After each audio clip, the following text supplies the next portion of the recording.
Optimism over the reopening of the Strait of Hormuz has given way to a far murkier outlook, both on the strait and the peace talks between the U.S. and Iran that are expected to resume in Pakistan soon.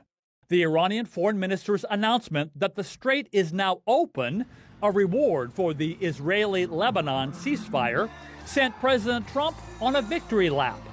A great and brilliant day for the world, because Iran has just announced that the Strait of Hormuz is fully open and ready for business and full passage.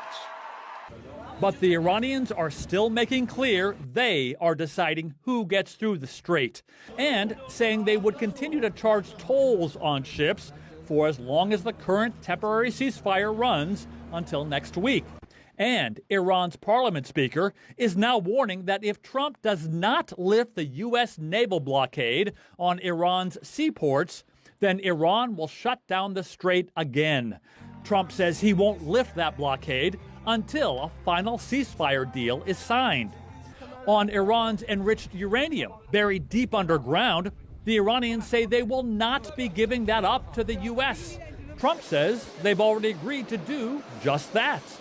We're going to get it by going in with Iran, with lots of excavators. We need the biggest excavators you can imagine, but we're going to go in together with Iran. We're going to get it, and we're going to take it back home to the USA. There have been reports that Iran is demanding that $20 billion in its assets be unfrozen by the U.S. in order to strike a deal. But Trump says the U.S. will not pay Iran anything to get it to give up its nuclear ambitions.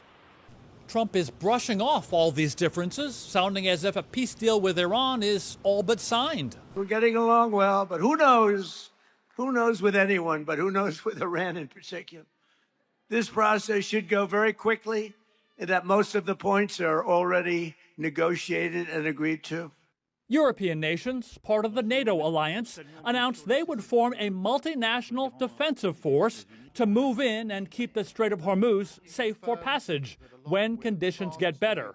But Trump, once again, ridiculed them for not joining with the U.S.